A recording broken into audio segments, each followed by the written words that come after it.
Ne? Abla, Fuyan. Mani ma? Taxsa. Mavi da otma. Chivinka. Ha, kimin bu? Kandak tamam çıktı ağzı ya. Men bilmayman, siz bilan bilgirganda. Ve ben onu demiş, kılma ben onu manada çıktı da atma kadın memene kirdi uçuma.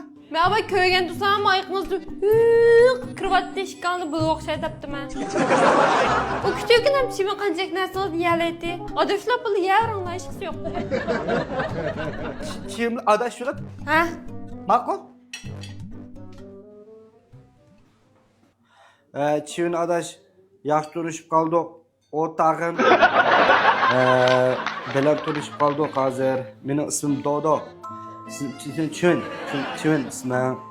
Göçlerden yigin, ala göçlerden ya, rampezlerden yigin, rampezlerden hep böyle vakti diye vakın.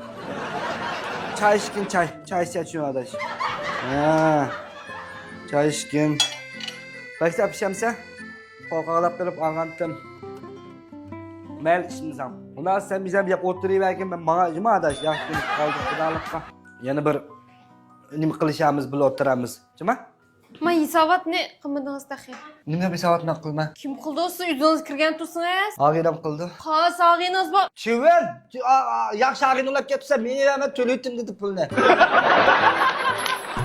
Jalliq yeyapti u. Bundoq aytdi. Apa nima kirib kelgan bu? Ko'rgan bo'g'ingiz bilib kirganimizni. Ketdi deb aytqandingiz. Hozir sen chiqdi men to'laytma pul dedi. Qanday paysamni pulim shu berdi. Bu chivinda hiçbir pul var. Ha? Ma ag'ingiz ulab qapti, ma ag'ingiz.